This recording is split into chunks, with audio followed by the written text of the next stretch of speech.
What's up, citizens of Gotham? My name is Graham Elwood, enjoying a delicious vegan smoothie. You know me. I'm a puppet of big kale. Oh, the smoothie lobby. I'm pushing my smoothies on you. Never ends.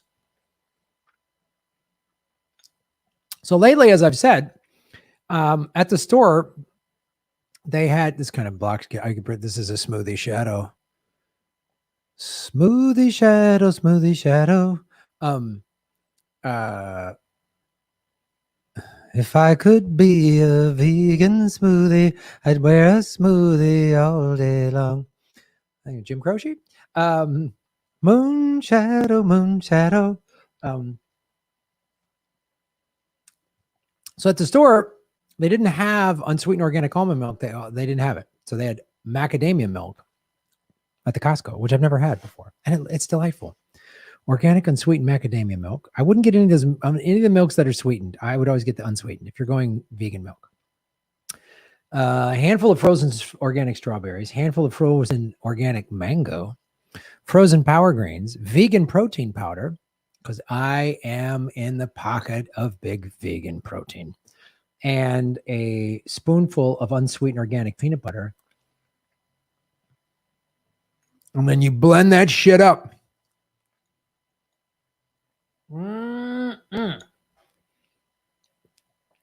Oh, yeah. Folks, we've been demonetized for 6 months. August will be month 7. I don't know when it's ending. I went into my on Monday. I went into my YouTube and looked at it. There's no like click this button or this date or nothing. Nothing. There's nothing. That's what it's like dealing with big corporations. The chlorophyll lobby is strong. Yes. Moon Shadows is Cat Stevens. Okay, not Jim Croce. It's Cat Stevens, Jim Croce. What's the difference? Come on.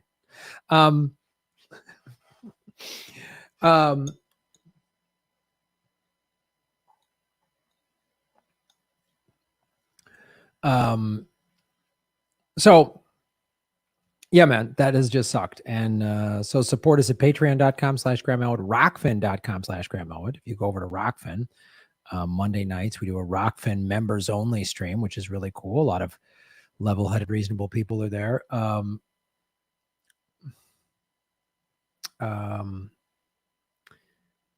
Hello, what's up, Doc and Bill Nye, the highest guy, Mira Maxwell, greetings from Oregon, where 6 raindrops fell on me today. God, it's been exceptionally dry in Washington. That sucks. Right on. I know it's like, there's no climate change. Don't worry. It's a liberal myth. It's 148 degrees and whatever.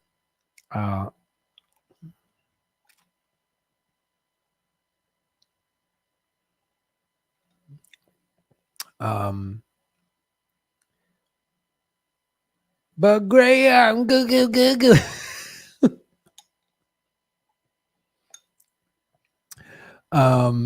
Got a gun, Vax truck jab Bible. Enough with the smoothie agenda. I know. I'm pushing the smoothie stuff. It's Costco. Sometimes that is I don't like the smoothie mix packs. I like mixing my own berries, but sometimes you can get that. That's cool. So yeah, support what we're doing over at Humanity. Good to see you. I haven't seen you in the chat in forever. How's everything in Australia? Thanks to Jen Pazaki, my Facebook and Instagram were recently banned. Jesus. It's backdated the ban I got on Twitter November 19 for being too good at supporting Assange. I'm Australian. Jesus Christ. How crazy is that? Hit the like button. Share this out, ladies and gentlemen. And we're going to have Ron on to do a little You Should Know This.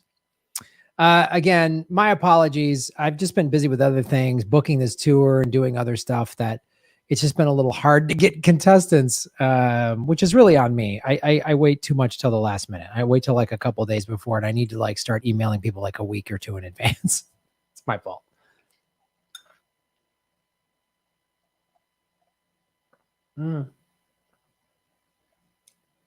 Smoothies are so good. Mm. Haven't had on-air smoothies in a while. I want to bike. Whoa! Battery down. I'm on a bike ride today. It was beautiful out. Hold on, let me move that. I don't like that glare. Perfect. Ladies and gentlemen, the co-host of Get Your News On with Ron. Always in the pocket of Big Cat, pushing the cat agenda. Ladies and gentlemen, Ron Placone. What's up, Graham? My How you cat's doing, right brother? here, actually. Lucy's here. You can't see her. I think she's a little under the Chiron or whatever, but she is right here. I'll pull her up in a second. And I do like the berry packs. They make it easy and convenient. I'm not as fancy as you. But Ron, socialists don't use berry packs. You're selling out Trotsky. They're just they make it so much easier, man. I mean, like the They berry do. packs. And then, I mean, I get my berries from the farmer's market. I get the berry pack specifically for smoothies.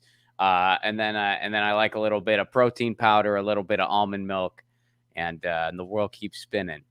So do you go separate frozen berry smoothie packs? You just go straight right to the freezer, and then you just get regular fresh berries from the farmer's market to put on your cereal or whatever? To just eat. Yeah. Although the one berries that I will buy and then put in the freezer are blueberries, because I just prefer them that way, man. That's nature's candy. Just freezing blueberries, just popping them. They're like little sorbet bites. They're delicious. They're the best. I mean, I like blueberries the regular way too, man. But frozen blueberries, God, it's so good. And you know what I've been doing? This is like, sometimes people argue whether or not this works, but it freaking does. You peel like the half part of an orange, like half of it, leave the other half, you put it in the freezer, and then you take it out and you eat it like it's a bowl of sorbet. You eat the orange out that way. Mwah. It's delicious, dude. That's insane. I like that plan. I usually get those little, like, whatever, mandarin oranges, those little ones, or tangelos or whatever. You could do them with those. I mean, you just gotta, I mean, it's kind of hard to like peel it that way, but you just like peel the half off and then you leave like the bottom, peel on, and you just freeze it. And then you literally eat it like it's a bowl of sorbet, basically. And you get, and it comes out, like you can get it all out that way. And oh yeah, that's one of my favorite way to have an orange. But you feel like you're eating sherbet, but you're not. You're eating an orange. And it's pretty dope. It's so I'm not like a big sweets guy, but every now and again I like, if I like a popsicle or something like that, which that's okay. But sometimes it's like a frozen orange, scratches the same itch, and it's it's healthier. Ron, well, you've just sold out to the popsicle lobby. Way to go, buddy! You're not a real lefty anymore. The big cat lobby, the popsicle lobby. And sometimes I just use the berry mix too. So I'm really failing on all fronts. Wow. Like my favorite way to eat an orange is like if I think it's ice cream. It's that's the best way to do it. That's what makes me feel good. My mom says I'm special. Well, you don't eat an orange the way I eat it, so I'm going to be mad at you, and I'm going to try to yell at you to eat your orange the way I eat it, because I need you to agree with me so I feel good about myself. Well, you headbutt yours, and I just think that's weird. I mean, ever since that one day at the breakfast, you were just like, Ron, do you want an orange? And I was just like, sure. And you were like, ha! And I was like, what the fuck was that? I don't want that orange. And then of course I went to, and then I almost burned down a house because of that with a toaster. Because I was just a meathead with my orange. That's just, I love this image of us on the road. You're just politely eating breakfast. I'm like, Ron, it's time for orange juice. And I smashed it on my head. Oh shit. It's pretty accurate though. That's how it goes. Accurate. That's exactly how it goes. Because I'm way more of a morning person than you are. Yes, you are.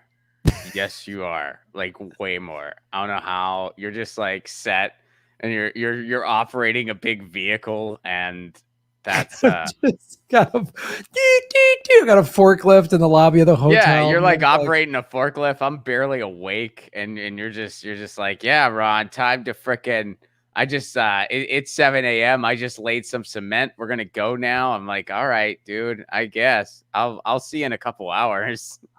I'm landing a plane on an aircraft carrier. Ron, are you ready? Are you ready, Ron? Are you ready? And then we drive to the next town. That's how it goes. We got a bunch of towns coming up, buddy, on this So crazy many, tour. yeah, so many towns. All the towns, all of them. We're coming to all of them. We're coming to a lot. We're going to a lot of cities. Yeah, a lot of cities. We'll rattle them off now since we brought them up. San Francisco, Sacramento, Los Angeles, Tucson, Tempe, Detroit, Cleveland, Pittsburgh, Philly, New York City, DC, Asheville, Jacksonville, Orlando, Gainesville, Miami, Tampa, Nashville, Louisville, Indianapolis, Chicago, Minneapolis, Madison. How about that? Huh? That's nuts. That is nuts, buddy, that you can remember all those cities. That's fantastic. Some of them are cities we've been to before, and some of them are cities we haven't ever been to. Like we've never been to Detroit, Cleveland, or Indianapolis, or Pittsburgh. I played Pittsburgh, but not with you. Right. We haven't done our tour there. I've played all those tour there. Yeah, I've done all those cities as well, but yeah, we've never done our tour there. And then, yeah, man, it's gonna be super fun. So go to ronplacone.com or grahamelwood.com to get your ticket info. Let me just go over to the Rockford real quick. Please support the show. You can do the tips since the super chat feature has been shut down. That is a shitload of driving. You have no idea how much driving. That is a lot of driving. So, well, what do you say, Ron? You want to go into a You should know this. Let's go into, ladies and gentlemen, welcome to another exciting episode of You Should Know This. I'm your host, Grab Elwood, with co-host Rod Placone. This is the exciting show where Ron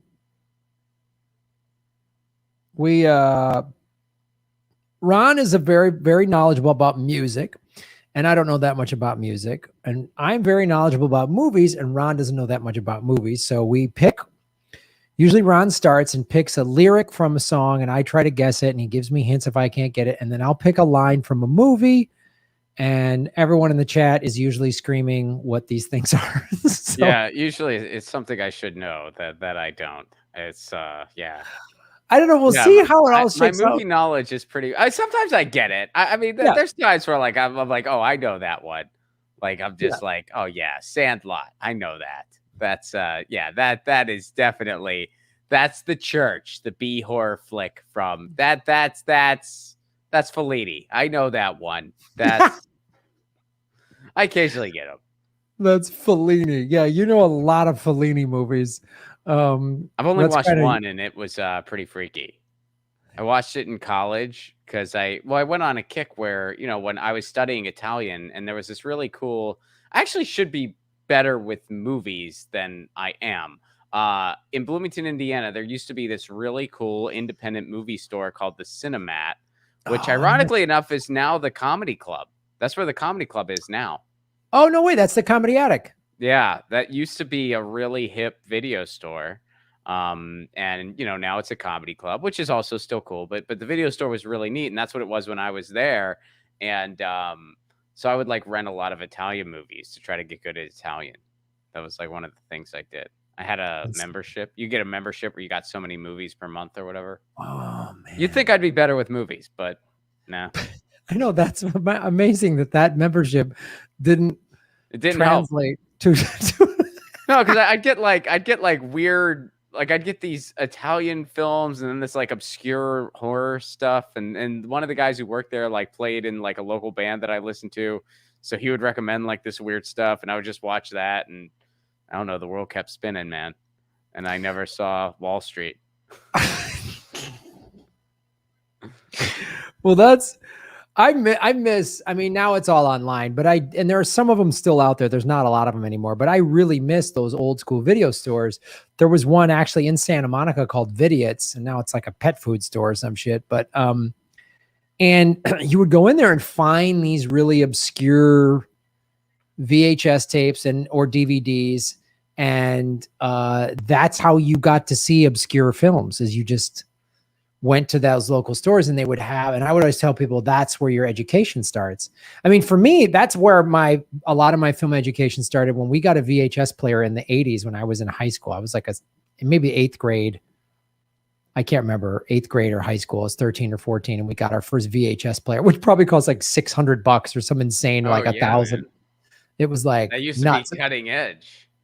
It was cutting edge. I remember we went to the Chicago, whatever, like appliance store. There was this like Chicago salesman. He had kind of the 80s perm hair with a mustache.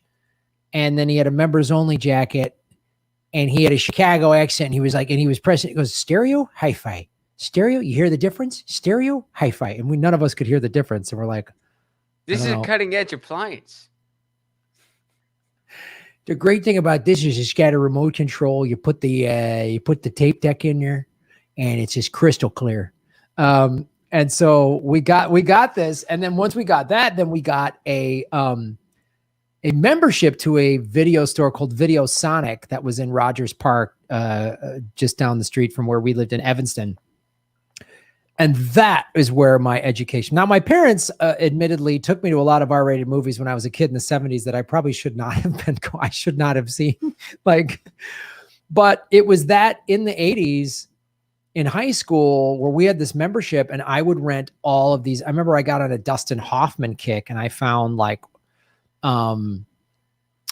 Midnight Cowboy and Straight Time, which is a kind of a lesser known. I shouldn't be saying these because this might ruin a future episode. But this might be, yeah. Well, and I would still have to go out and see them. You'd still have to.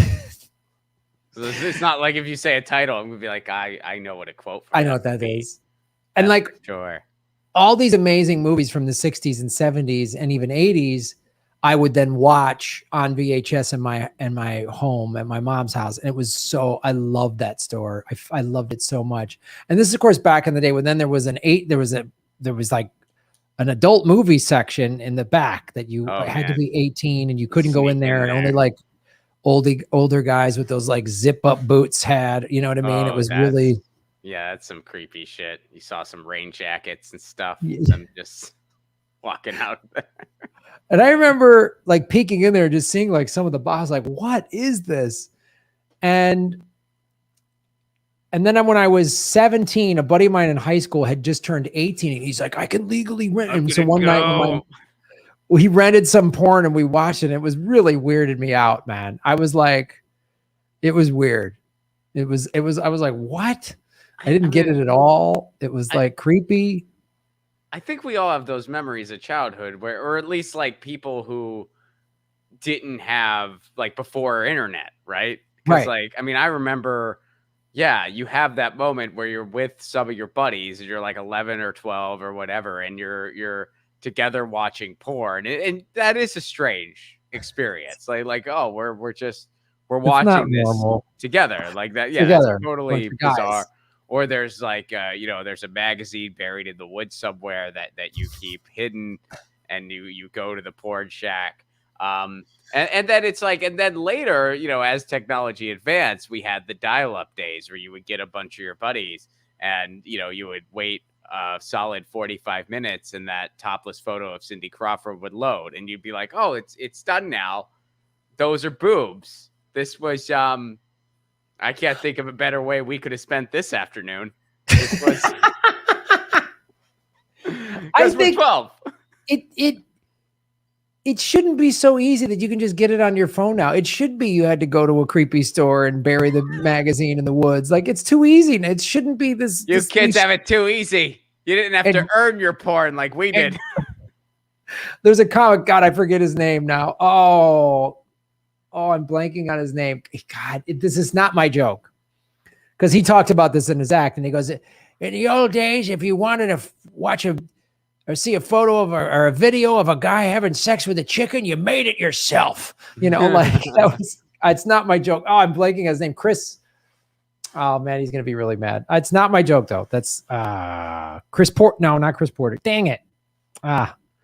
Anyway, so yes, I believe porn should not be that readily accessible for people. I don't think it's good for society. I don't think it's good for society to watch that. I think it's like it should be is secret thing that only weird guys in raincoats go do in a video Sonic store in the 80s. Yeah, you need to have a password.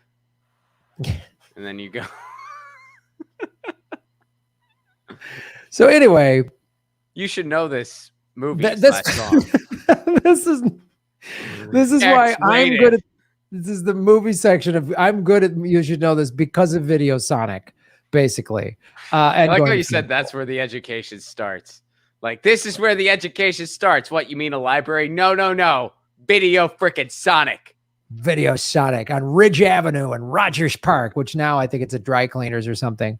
Because then Blockbuster came in and wiped out all those kind of stores. But and then Blockbuster was like, this Netflix thing will never take off. Whoops. They thought that. They were like, nah. Oh, I got into Netflix. I joined Netflix back when they would send you, back in 2005, when they would send you DVDs in the mail. I remember those days. Well, I had like an ex-girlfriend that was hip to it. And she's like, yeah, no, it's this thing. Like, they send it to you in the mail. And I'm like, well, why do you pay a month? Why don't we just get movies when we want them from the video store? And she's like, this is better. And I don't know if this will ever catch on. So I was like the Blockbuster of people, really. I Rob Placone, like if Blockbuster was a person. Ron is the Blockbuster of people. But that was a special thing, man, when you would like, especially when you were a kid and your parents would be like, hey, surprise, we're going to take you to Renum Video. And you're like, yeah, and you would go and you would rent something. That was a blast. Now, like, what do you just gather around a TV and try to agree on something on one of, however many outlets, and no one agrees on anything because there's infinite choices, and it probably just ends in an argument now. I'm glad I'm not a family of four. Thank goodness. Yeah, me and my wife, we take turns. Oh, who picks? One night she picks, the next night you pick or something? Yeah, I mean, we got like sometimes we'll be working on a series together.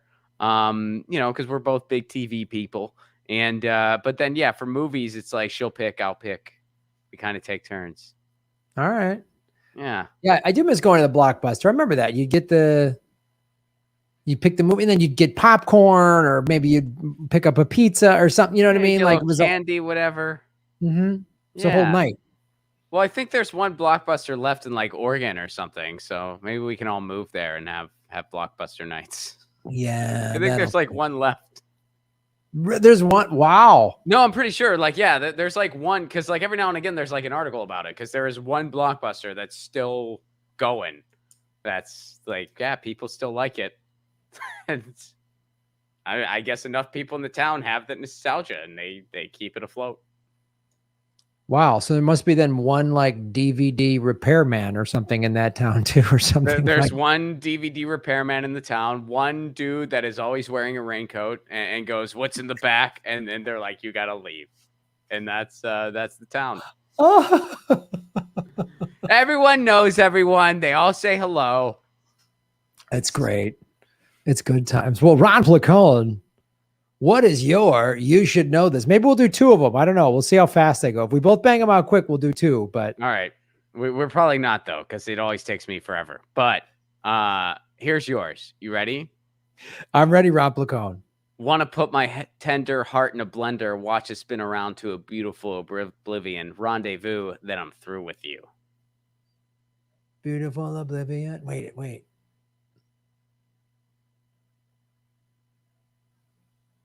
Is this beautiful oblivion? Oh, I can kind of hear the song.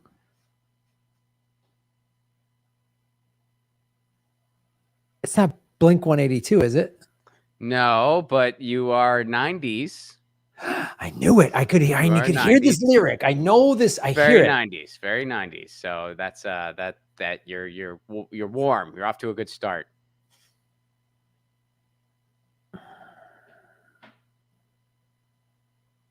But it is not Blink 182. And well wishes to Mark Hoppus, by the way. He's suffering with cancer right now, so hope he makes a full recovery. Yeah, man. Yeah.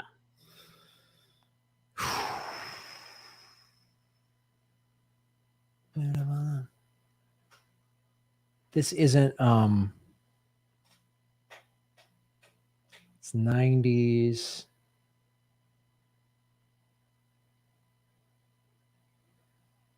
I don't know, Smashing Pumpkins? No, not Smashing Pumpkins. Are they 90s? Yeah. Yes, they are 90s, but you were warmer with Blink 182. It's sort of in that vein a little bit. Okay. But a little more radio friendly.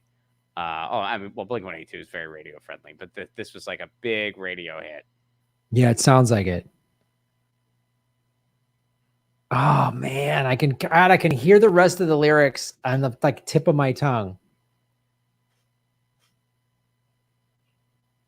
But now it's probably one of these bands that was always on the radio and I never knew their name. It's possible. Yeah, I mean maybe. But you want me to say it again? Yeah.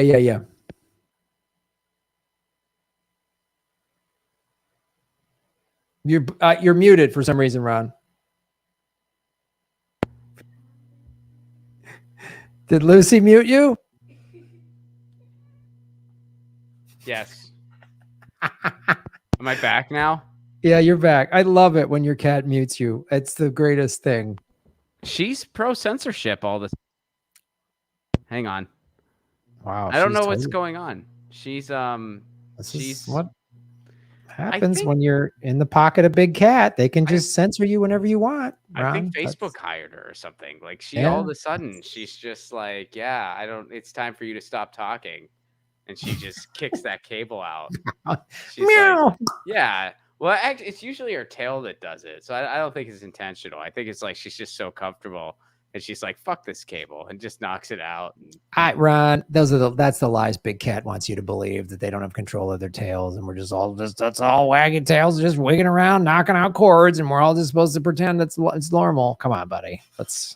I have a video dropping soon, why cats are just as loyal as dogs. And I am so stoked to drop this video. And by the way, it's going to be a very sincere video. But disclaimer, it is not an anti-dog video. I love dogs. It is just a pro-cat video because they are equally as loyal. And I just feel like people don't recognize that with cats. That's all. But it is not an anti-dog video. It is a pro-animal video. And it's just, recognizing the differences in our furry companions. All I heard was Ron Placone hates dogs. I'm canceling you, Ron. Meow, meow, meow, meow. I'm a psychopath who watched your show and then projected a bunch of my crazy bullshit onto you. And when you didn't fit that mold, I'm going to go bug fuck banana nuts online. Which is that the name of the band? Bug fuck banana nuts? Bug fuck banana nuts open for these guys. So if that helps. That sounds like an amazing show. All right, say the lyric again this time. Want to put my tender heart in a blender, watch it spin around to a beautiful oblivion, rendezvous, then I'm through with you.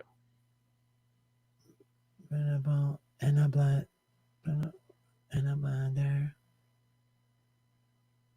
feel like you're almost there. Say the lyrics again. I'm so close to getting the And I'm saying them in order, just so you know. Like, want to put my tender heart in a blender. Watch it spin around to a beautiful oblivion. Rendezvous, then I'm through with you. Rendezvous, then I'm through with you. No, tear my heart in pieces. This is my love. Is that it?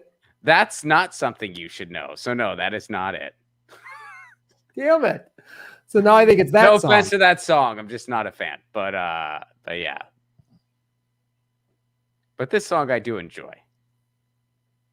I can't imagine you ever picking a song you didn't like for There's this. too many there's too many good songs out there. Yeah, there's no way you would pick a band you don't like for this. So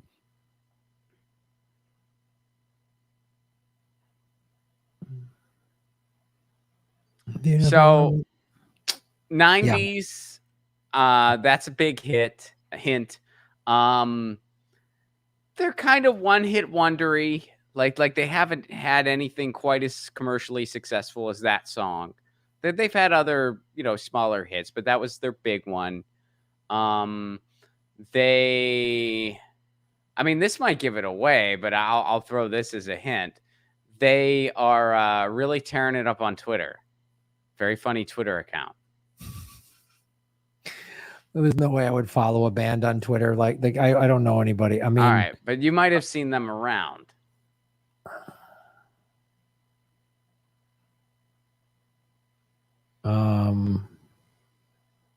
Yeah, unless they've been mad at me because I can't unvaccinate myself, I don't know that I would be following them on Twitter right now. Yeah, that the hint doesn't help. I need another. Right, so 90s. Okay. I know this is radio 90s, song. Radio Maybe song, can you give me more lyrics, or what doesn't, will that just give it way too much away? Oh, no, here we go. I would swallow my pride. I would choke on the rind, but the lack I would swallow my pride. I would choke on the rind. I know this. Oh, no, beautiful. Yeah. It's one of these bands that I've heard 1,000 times and I never knew who they were. I would just go, that's that one song that I know. Damn it. There's so much music like that for me. That's fair. That's fair. And yeah, this was late 90s, I want to say. And what are some other? There's a number. There's you said Blink-182, which was incorrect, but this band does have a number in their name. I'll give you that hint. What? Yeah. How many other bands have numbers in them?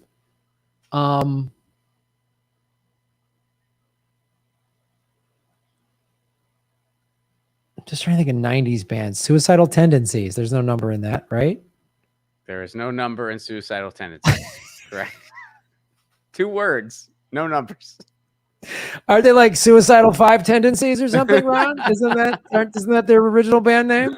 They were originally called the Suicidal 6, but then they switched it up. They were like, that's weird. There's not 6 of us. So now people think that somebody did that. We should change it up. Suicidal Tendencies 95 or something like that. Another one with a number in it. Jesus. Yeah, one of those. And then it's a short name, very short name. There is a number. Hot 6. You are very close. You are incredibly close. You are halfway there. Hot 6 is close? It's halfway there. It's very close. It is halfway there. So that I must mean. So one of those 2 words was correct. Okay, so I'm going to go on the 6. The 2 clues. All right. So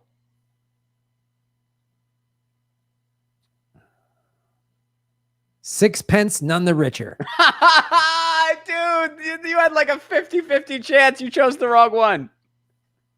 That's like the only other one it could have been, and that's not it. There's like one other.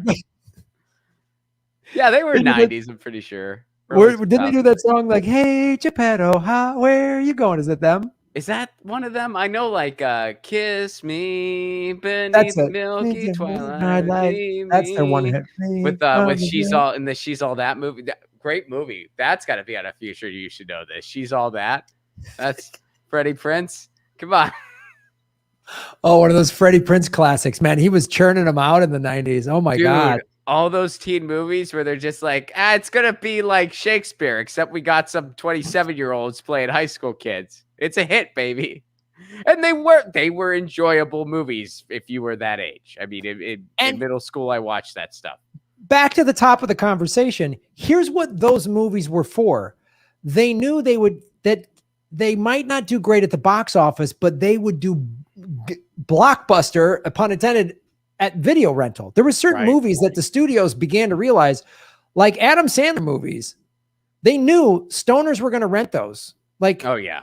Yeah. You know what I mean? They weren't going to forget and rent them a second time. Yes. And rent them every time they're high eating pizza with Doritos. You know what I mean? Like, that's why they made 6 billion of those movies. Yes. They just made 6 billion of the same movie. And they are, I mean, well, some of them were better than others, like in my opinion, but some of them were hilarious movies. I mean, the first time I saw Billy Madison, it was freaking hysterical. Oh, dude, I fell out of my chair watching that movie. I love that movie. But yeah, so you are very close. You are very, very close. Sixpence None the Richer is the other band that has 6 in the title. Then I'm missing the other one. There's like literally 2 radio bands, and then you guessed the wrong one. I can only imagine the chat is blowing up. If we do this live, we got to really make sure the audience does not yell it out, because I mean, if we were doing this live, people would be going bananas in a comedy club. Right. Well, they'd be silent for a while, and then like after a minute, like a bunch of them would shout like, "Oh my God!" Especially when I'm in the hot seat. Which is the whole fun of this game, is that one guy just is right in front of him and the whole crowd is going nuts and they can't figure it out. That was Teenage Mutant Ninja Turtles 3. How did you not know that? All right. Blink-182, Sixpence None the Richer, and Big Six, Six Town. Oh my God, dude, just start saying words before the 6 and I feel like you'll have to get it. You're so close. All right. The 6. Quick 6. Dude, almost. I mean, Flick 6. You're always going to be 50-50 at Pick least. 6. Pick 6. Not a band, I don't think, but these should be band names, though. I mean, I'm not. These are solid names.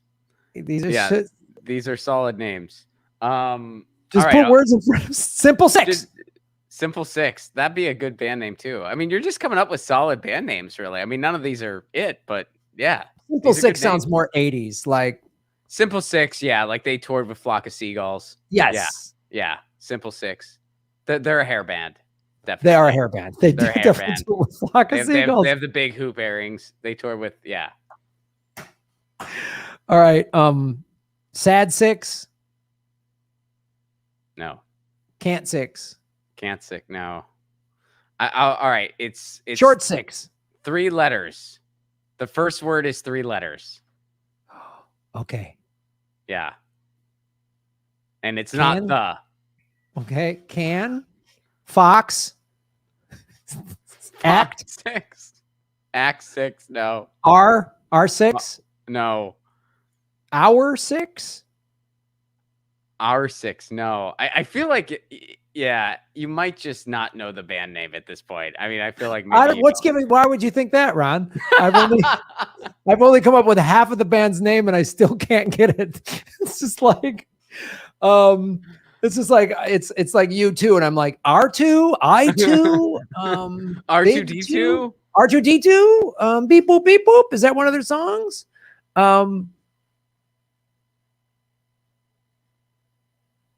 Oh, this is driving me. Now I have to get this. It's 3-letter. Try 6. No. All right. You're going to have to get it if I give you this hint. Like, this is just so, okay. It's 3 letters. It could also be someone's name. Ben Folds 5. Yes. You are so close. You've been in the right era for like a long time now. And Jim, 6 is half of it. And Jim 6. Nikki 6. Dan 6. 3 letters. Ron 6. No. 3 letters. 3 letters. Could be, I never said guy. I said it could be someone's name. Jen 6. You're getting very, very close. Biblical. There's another hint. Biblical name. What? A biblical name. And Oh, 3 6 is the letters? second part. 3 letters. Job 6?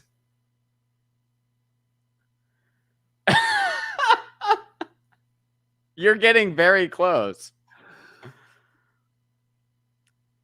I mean, if I say anything else, like, you're for sure gonna, like, there's no way you're not God gonna. 6. You are so close. What did God do? What was one of the first things that God did? Eve 6. There you go. You got it. Eve 6. Because I was about to be like Adam but I was like, dude, that's pretty much telling him. You can't, like, you got to do everything but. And I don't know this band at all. The only reason I got it is just by process of elimination. I still don't know that this band is. I just figured out Eve 6 because you gave me 7,000 clues. Eve 6, yeah, Inside Out, and yeah, they're big lefties. So they've been like, yeah, like they're all over Twitter and they're big lefties. And their new EP is actually quite good. It's called Grim Value, and yeah, they had that big hit in the '90s. And now they're kind of getting a second run because they're like these super big lefties, and he built like a pretty big Twitter following, and they recorded this new EP, and yeah, it's pretty good. It's a little punkier than the early stuff, and yeah, it's fun. So, what other songs did they have that I would have heard? Oh geez, off that first album, their second album they had, I think, one other hit. I forget what it was called. But yeah, like I said, they were kind of one-hit wondery. But on their new one, there's a lot of really cool tracks on it. I don't think you would. I mean, it just came out, so unless you listen to it, you wouldn't know it. But it's a pretty good EP. It's got some of it has like a Misfits vibe a little bit. It's cool stuff. You know the Misfits. They were friends with Joey Motorhead. You know? No, Ron, I don't know them. I don't. When you said Misfits vibe, that means nothing to me. Misfits vibe. Ben Folds Misfits. You've heard six them. Six Misfits. 6 Misfits. You know, my buddy of mine, he wanted to do this conceptual cover band called the Miss Smiths, where we would play Smith songs like the Misfits and Misfits songs like the Smiths. And sadly, we never put that together. I feel like we missed out on something. Wow. We really should have done that. Yeah. That's Eve 6. I have heard that band name, but if you would have said, Graham, name an Eve 6 song, I would have nothing to tell you. But well, now you know. Heart in a blender. One for my tender. Heart in a blender. The song's called Inside Out. Okay, that song's called Inside Out. Okay, great. Now I know Inside Out from Eve 6. There you go, dude. Nailed it. So great. How did they come up with their band name? The same way we did, just process of elimination? I think that's how. I think that it was like a charades thing. And he was like, I need a number. And then they just came out with that. Biblical name. I need a biblical. And it was something totally different, but they came up with Eve 6. And they're like, oh shit. I love sitting here going, Job 6? What band is that? What is that band like? Job 6? Just the most arduous band that's always in pain, no matter what happens. They're in these long tours across the like Antarctica or something. You know, like, here's a fun little piece of music history that I know, and I'm sure there's nothing I could better use my short-term memory for. The band Silverchair, which was like another like, 90s band that like got real famous in the 90s, and they were super young, which Eve 6 was too. Eve 6 was 16 when their hit came out. And so was Silverchair. They were, in fact, I think Silverchair might have been a little younger. They were out of Australia and they were super young when they got famous. And they got their name because this was back in the days when you would like call the radio station and request songs on the radio. And I think it was like the bass player gave a note to the singer of the songs that he wanted to request. And they wanted to request Sliver by Nirvana. And then this song Chair, I forget what song that is, but they wanted to request Sliver by Nirvana and Chair. The guy accidentally misspelled Sliver and wrote it Silver. And so they just saw Silverchair and they named their band Silverchair. I love stories like that. Isn't that cool? Yeah, it's pretty cool. That's how they got their name. I hope someone is starting it's a so band. funny because like real young kids like wouldn't understand that. Like you would call the radio station and do what? What's a radio Right. station? What would you do? You would call on a. Why didn't he just call himself? Well, because they didn't have cell phones and he was like not home at the time because he was going to drive somewhere, so he asked his bandmate to make the phone call to request the song so that hopefully in the car where he had the radio on, he would hear it. And then when he was done with his errand, he would send smoke signals to his friend, and they would then go get the dinner that he had to catch with his bare hands. These were simpler times. Why didn't he just forward his Spotify playlist? I don't understand this. I I don't know, right? understand any of Crazy this. times. Well, please, somebody start a band called Job 6. Job 6. God 6. I thought that I'm sure the chat probably blew up. I couldn't even look at it, but I checked. Yes, yeah, some people knew it. Not everybody, but some people definitely knew it. A lot of people were like, I know that song, but I don't know the freaking band. And then some people are like, I checked the internet. This is the band. okay. I've got a movie.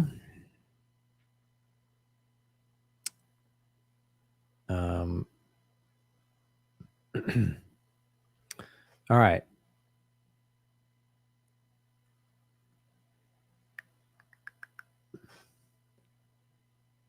The strawberries and champagne are nice, but I'm a sure thing.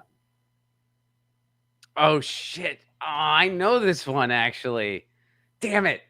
Strawberries, I'm a sure thing. Oh man. I feel like this is a really obvious one, and I know this, but it's not like I've heard this line for sure. Bill Murray said it, right? No? Oh shit, it's not what I thought then. No, all right, no. That's not Bill Murray. Is it a comedy?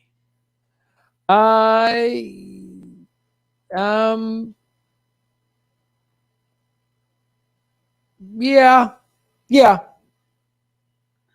So it's one of those weird, like it's not quite a comedy, not quite a drama.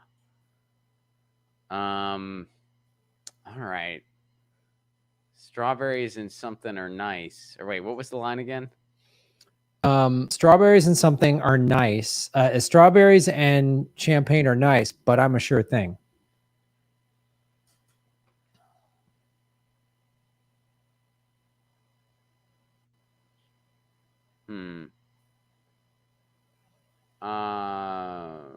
Era? What's the era?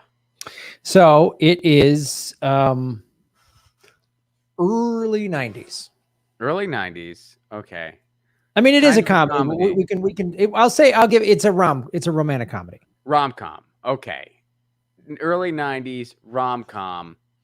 And it wasn't Bill Murray that said that line. I don't know why, but I felt like that was a Bill Murray.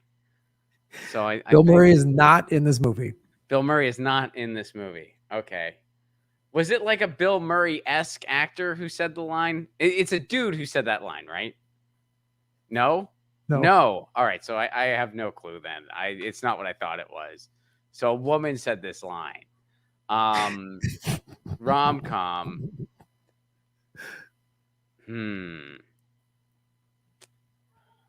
Strawberries and champagne are nice, but I'm a sure thing. The Wedding Singer. You mentioned Adam Sandler. No? Oh, good choice. Good comedy. Good rom-com. That's a rom-com. It wasn't early 90s, though. It was a little later than that, wasn't it? That was, yeah, I think that was a little more like mid 90s. Yeah. But no. But you're getting there. I'm in the ballpark. Okay, so it was a rom-com, wedding-esque. Father of the Bride. It's not.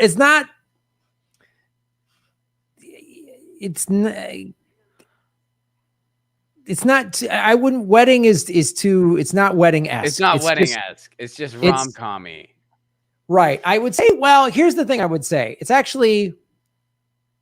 It is a rom-com for sure, but it's more. It's actually. Wedding Singer might be too well. Wedding Singer has a serious actor in it. Okay. So this movie is more serious actors doing a rom-com than less wacky comedians like Adam Sandler and Bill Murray. Okay, so this isn't comedian-esque, which just here, hold on. Am I back? It's more romance than comedy. Okay. Yeah, that's it's not a straight, you know what I mean? It's like more like the fall in love story is what it's about with some funny moments in it. But it's more okay. That's not helping me. That just like lessened my chances. I was like, that's Meatballs. Like, no, dude, that's not Meatballs. I love that movie. So do I. Rudy the Rabbit. You're Rudy the Rabbit. Man, why did you do that? I would have gotten it. I would have been like, freaking Meatballs.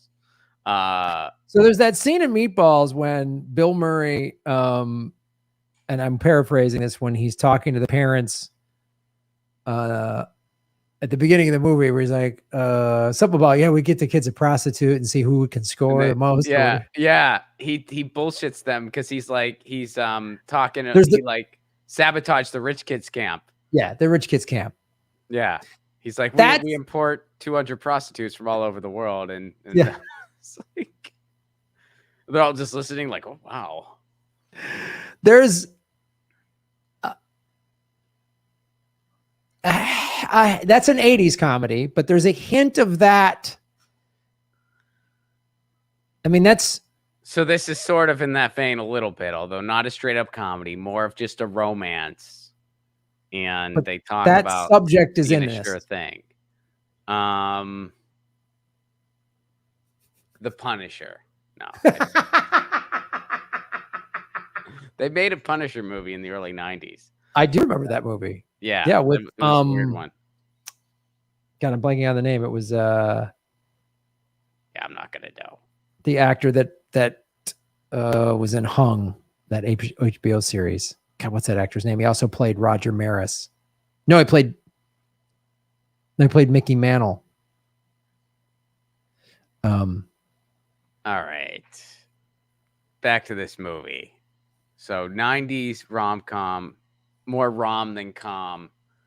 And it's a woman who says, I'm a sure thing. I want to say, did Helen Hunt say it? Was it her? No, not her. But Helen, it's like Helen Hunt was in a movie that is more in line with the movie I'm naming than the comedies you named. Okay. All right. So it's kind of like As Good as It Gets-esque.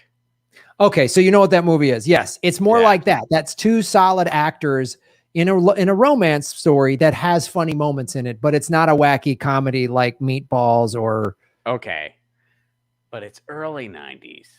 It's in that same vein, man. This is the genre of movie. Anything As Good as It Gets, you're in this. All right, I'm in the family. Okay.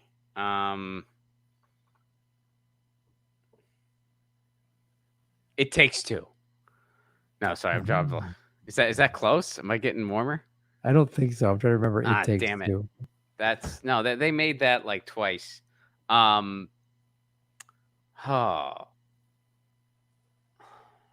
90s is the thing that's stumping me because I'm trying to think of like romance movies from the early 90s and I'm coming up with nothing.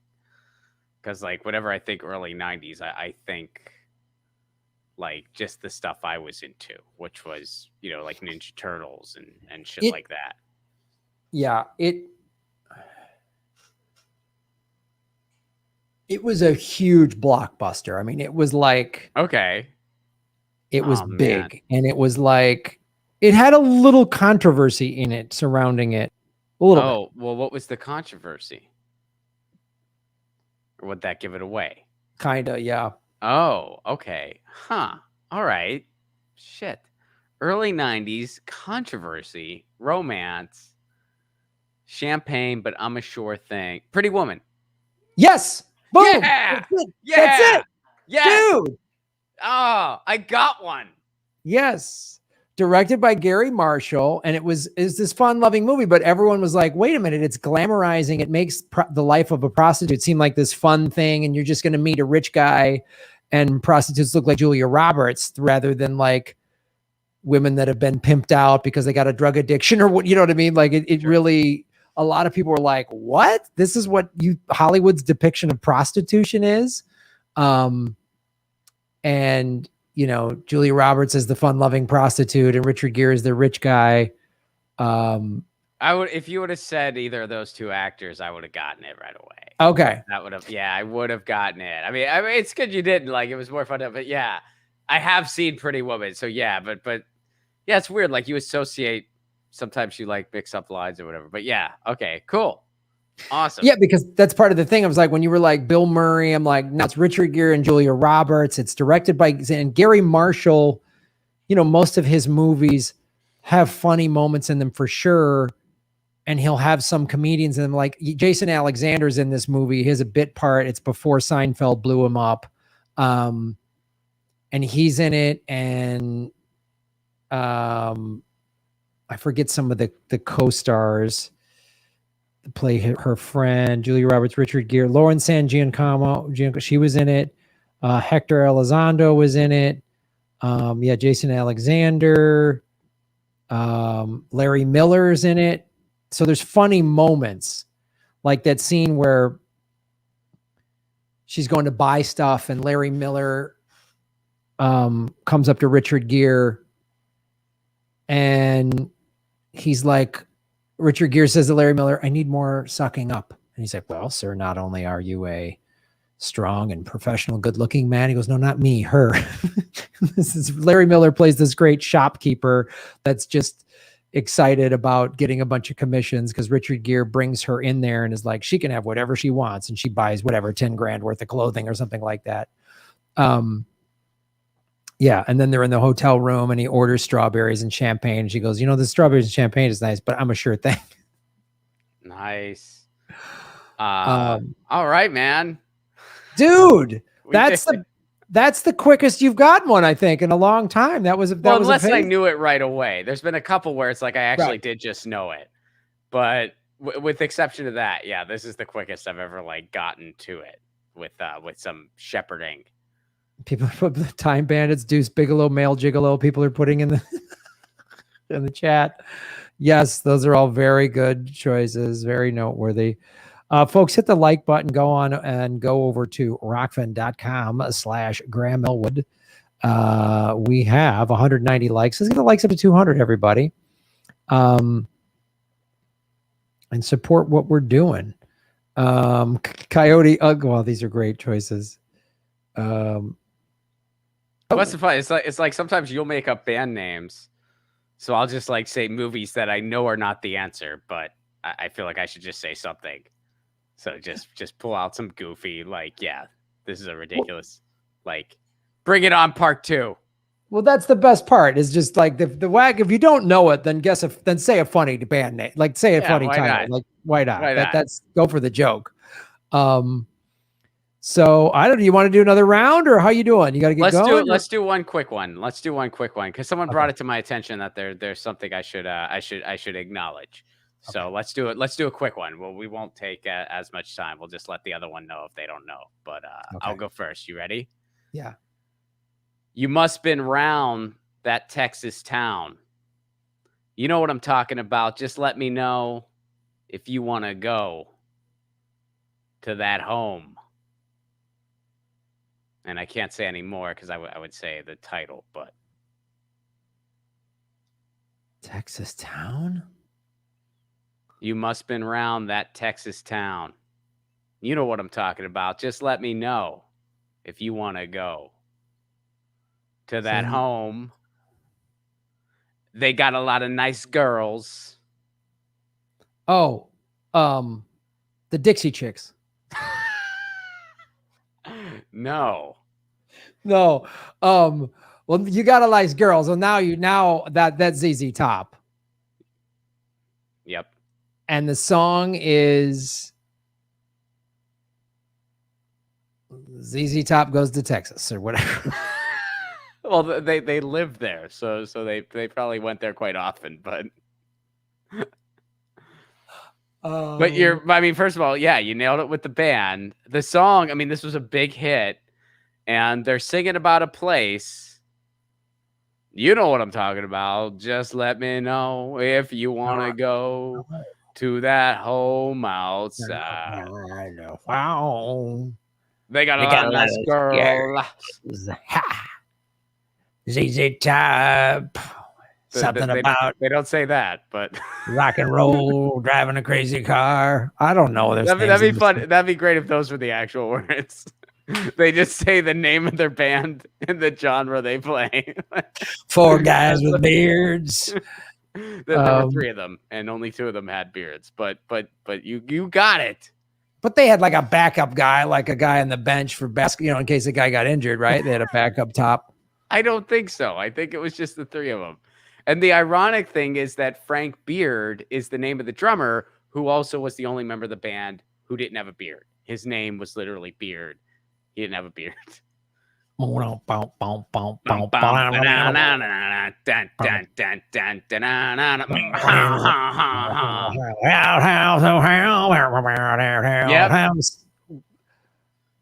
You almost said it a couple times. Yeah, the air is fine, and you got the time to round the time. The song. He says the place, and that's the name of the song. Amarillo. You're just gonna start naming Texas. I was gonna outside of Houston, right? Austin, Dallas, Fort Worth, San Antonio, Texarkana. Suburban Lubbock, right? He actually does. He does say Dallas in the song at that point. He does say Dallas in the song, and people are and by the way, some people have been mentioning this in the chat, but Dusty Hill passed away recently, so people thought I should do a ZZ Top in memory, because rest in power, Dusty Hill. Great bassist and singer. He sang this one, but I think the other who's the other guy? It was Dusty Hill, Frank Beard, and Billy Gibbons. I think Billy, I know, but I think Billy sang a little more than Dusty Hill did. I think he was more of a singer, but Dusty sang a few, and he sang this one, which was a very, very big hit. One of Dusty's finest singing moments. And it's a place, and that's the name of the song. Waco.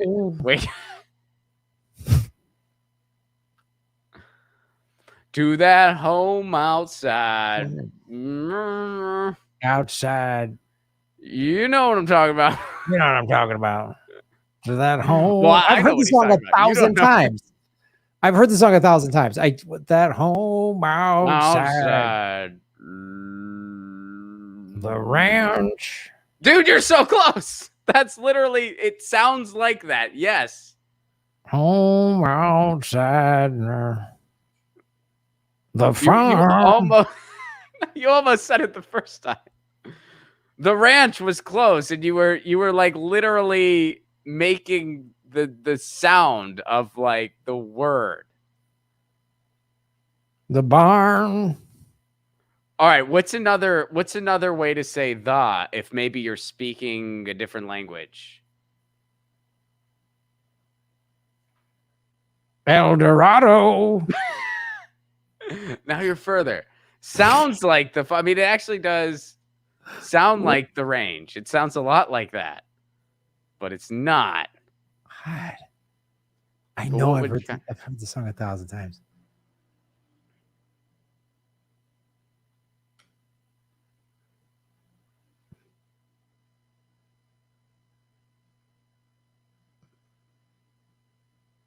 This is one where the chat's going nuts. You're like they weren't going as nuts on the Eve 6, but a bunch of them are like, I know this song. I've heard the song. Of course you have. All right, you want me to just say it? To that home outside LaGrange. Oh, LaGrange. You know what I'm talking about. The range. The Just range. let me know if you want to go to that shack outside LaGrange. They got a lot of nice girls.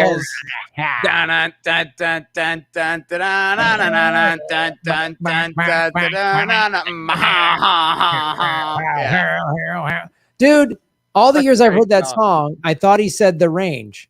He says So when I LaGrange. said it Yeah. and you're like close, I was like, oh, No, that it's was really it. close. I mean, yeah. LaGrange. All right, that's hilarious. Okay, all right, that was good because I got it quick, but not all the. I couldn't get the song. You nailed the band. The band. Yeah. ZZ Top is really the Eve 6 of Texas bands. Totally. Yeah, they're definitely. They were. Okay. I can't remember if I've done this one before, and if I have, I'll get another one quickly. I might have an easier time if you did. Second time, I might be like.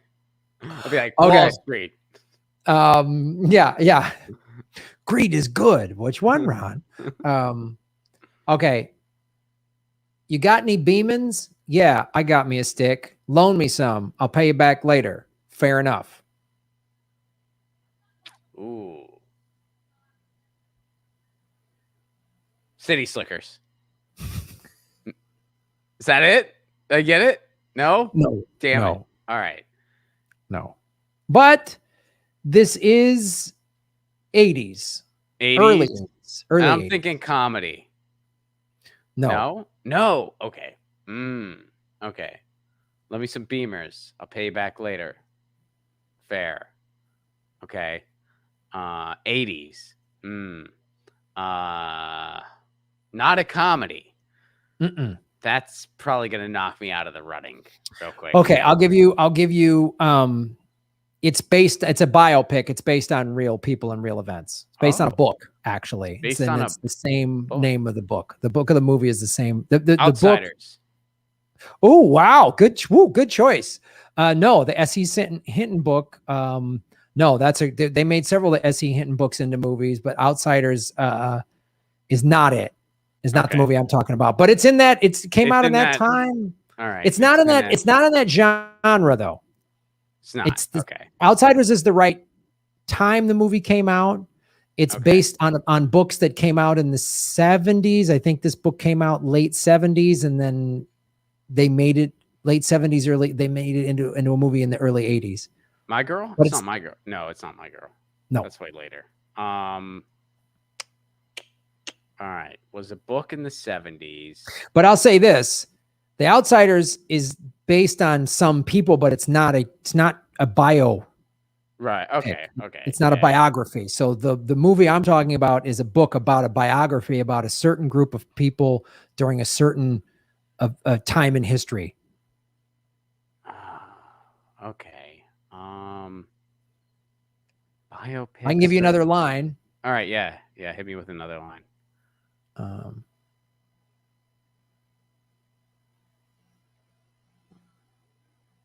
There's a demon that lives out there at Mach 5.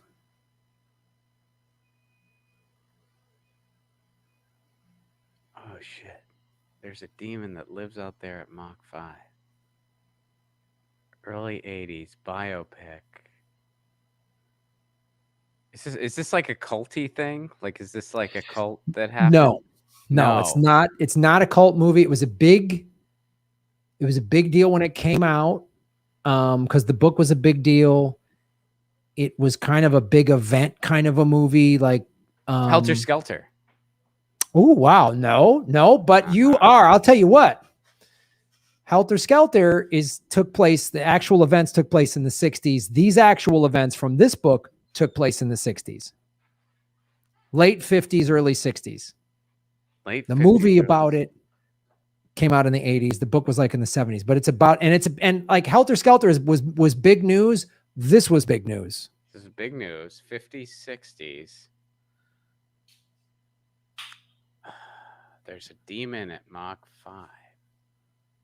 Early 60s, I believe. Early 60s, a lot of this went down. It led to a big significant event in American and human history. should probably know this. All right. So biopic led to a big event. Oh man. Okay. I'm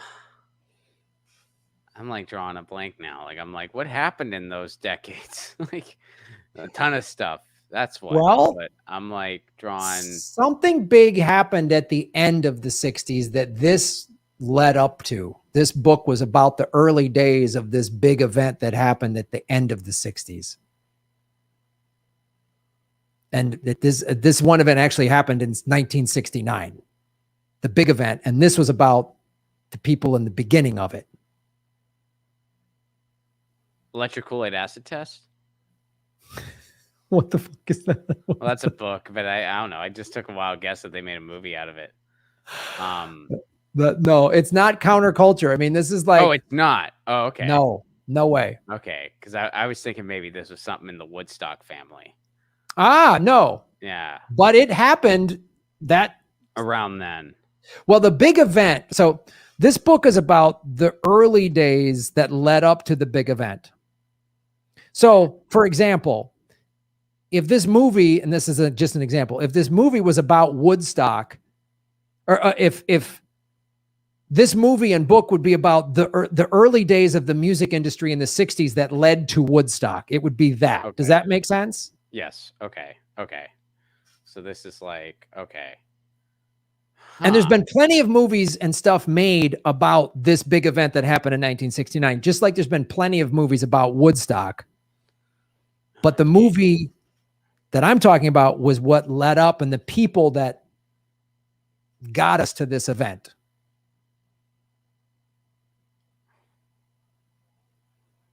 Okay.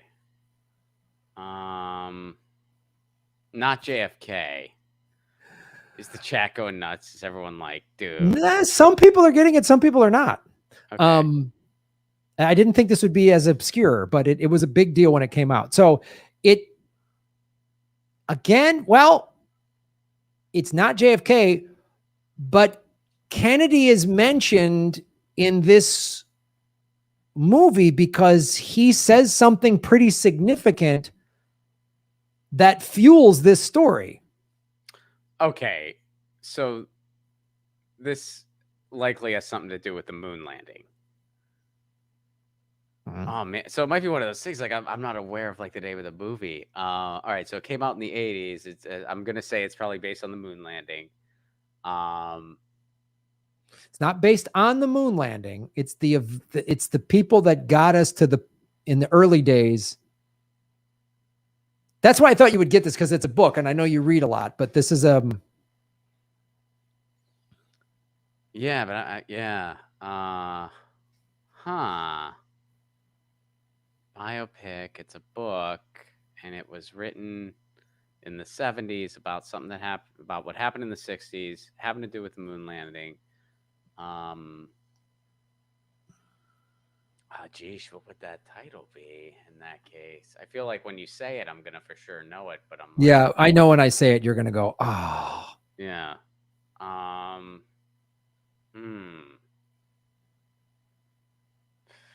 Not Man on. No, that wouldn't be it. Moon landing. You want an actor's name? Sure. Sam Shepard. Sam Shepard. Yeah, that should help me, but it doesn't. Dennis Quaid. Oh shit. Yeah, I do. All right. I'll take a couple. All right, so wait. Moon landing, but it didn't come out until the 80s. It's a biopic, so it was a book too. But it's not like JFK's not in the title. Damn it. This is gonna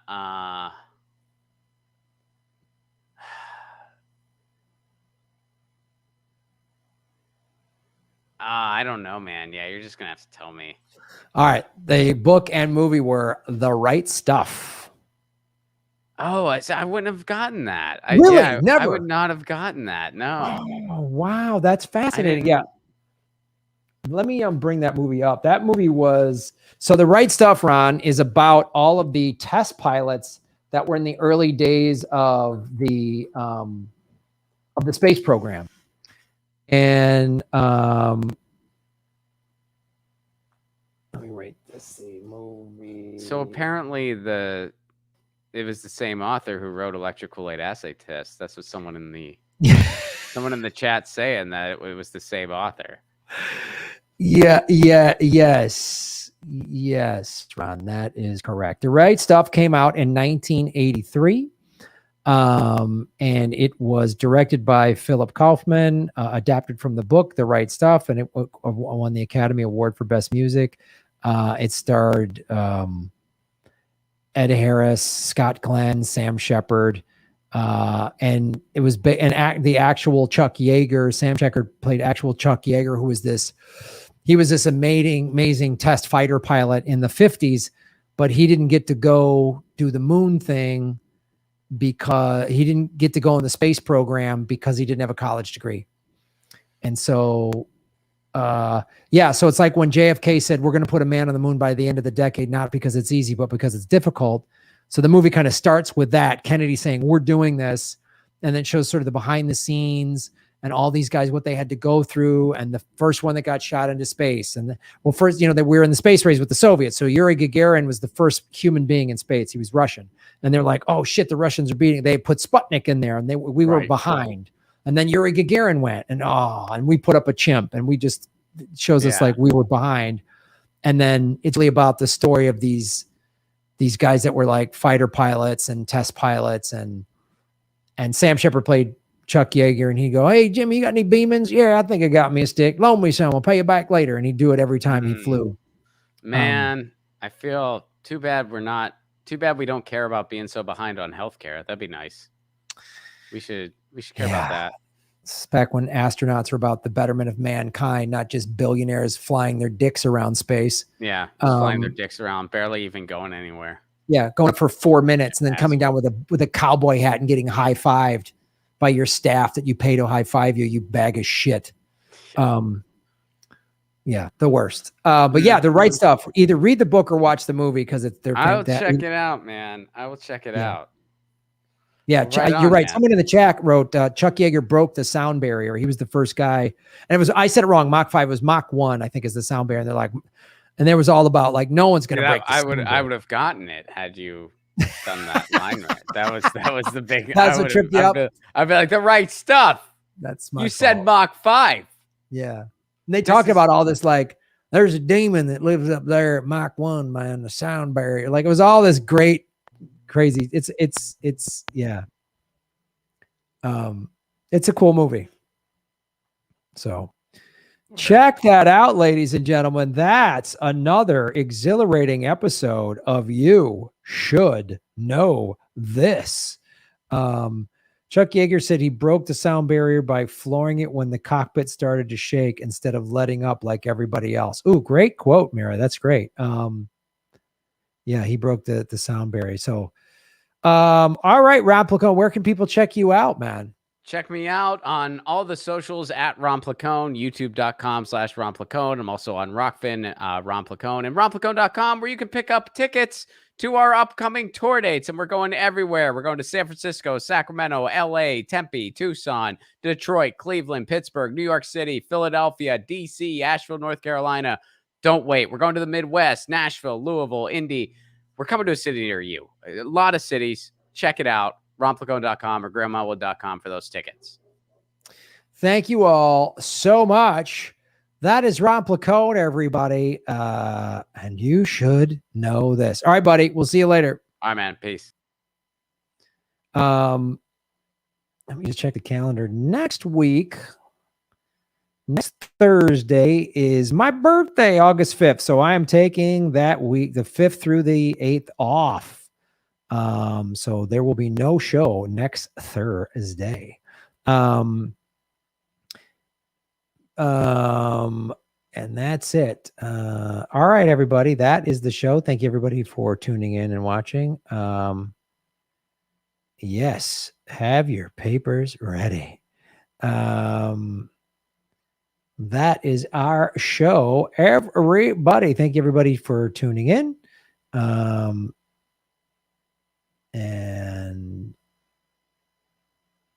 happy birthday in advance. Thank you so much. Thank you to Kate, our moderator. And thank you for the birthday wishes. I'm not sure when we're doing government secrets. I'm not sure if Lee and I are doing it tomorrow or Monday. But I'll find out.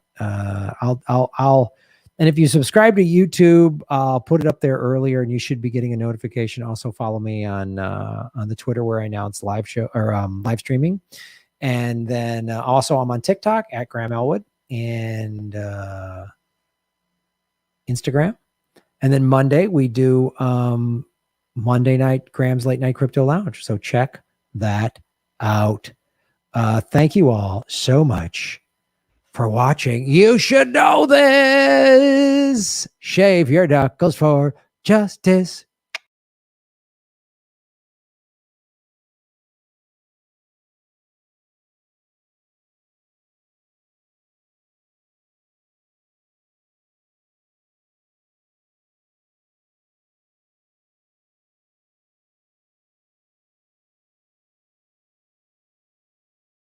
I forgot karaoke. We'll do karaoke. I forgot to do that. Someone said in the chat. We'll do karaoke. I forgot to sing it. I was like, I'm missing something. We'll sing a song.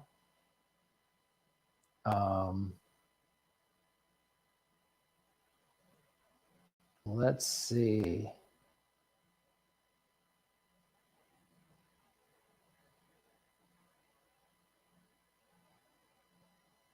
Here we go.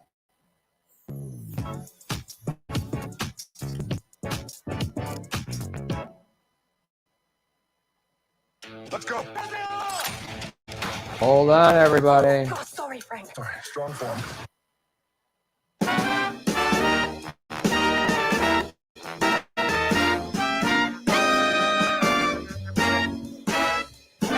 As Eddie Vedder, since we were talking about the 90s.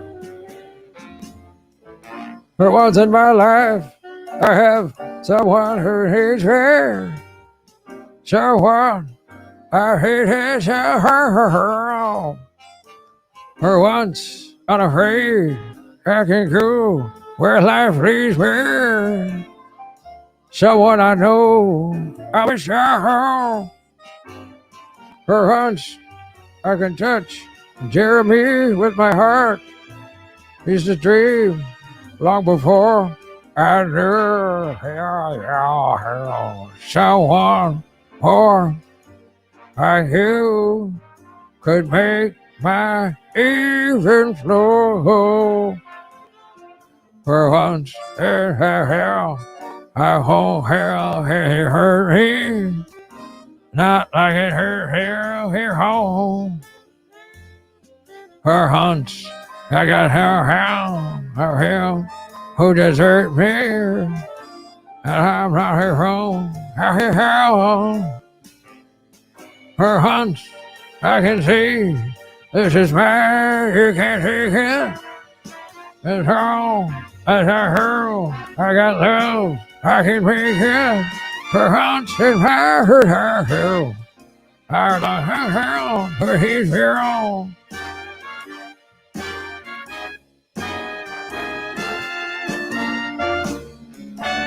Ladies and gentlemen, this is Eddie Vedder singing to you for once in my life. Mike McCready on the guitar, ladies and gentlemen. Thank you for thanking me. Thank you for not calling me daughter. For once in my life. For once, I can hear his is mine. You can't hear him. As long as I go, I got love. I'm gonna hear it. For once in my life. I have someone. Hey, for once in my life. Don't call me daughter. For once in my life. I got someone who needs me here.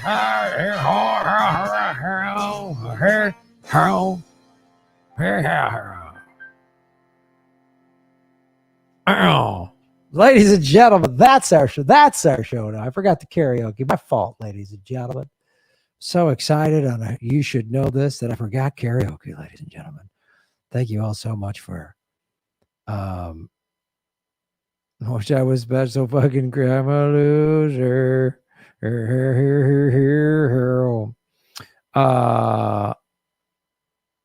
I tried to tip earlier, but there was a problem with the tipping. Yeah, guys, I don't know what happened. There was some I don't know. There's a tech issue on Rockfin right now. The tips aren't working. I don't know why. I'm sorry about that. I appreciate you wanting to support the show. And I'm sorry for some reason it's not working, which bums me out because that's how I fund the show. But I appreciate you watching. If you wanted to tip the show at rockfin.com/Graham Elwood, maybe check back and tip one of the videos or something. And we'll drop this as a clip.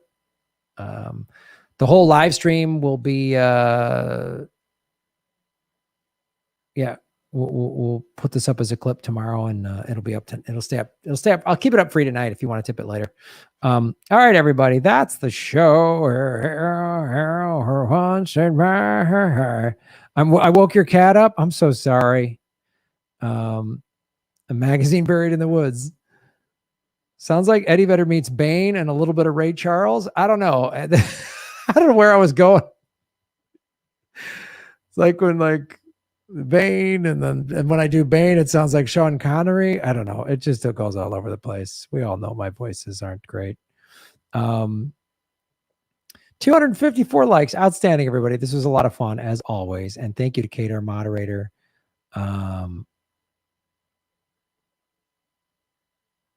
Tips are not enabled in the apps yet. The desktop is buggy tonight. Yeah, sorry, guys. I appreciate the wanting to support the show. Obviously, if you want to, you can tip on later videos or on Venmo. But yeah, I'm sorry about that. That it just got buggy. I don't know what was going on. But thanks anyway. I'm glad you guys had fun. Thanks for watching the show, and we'll be back. I'm not sure if we're going live tomorrow. I got to talk to Lee, but you guys rock and roll.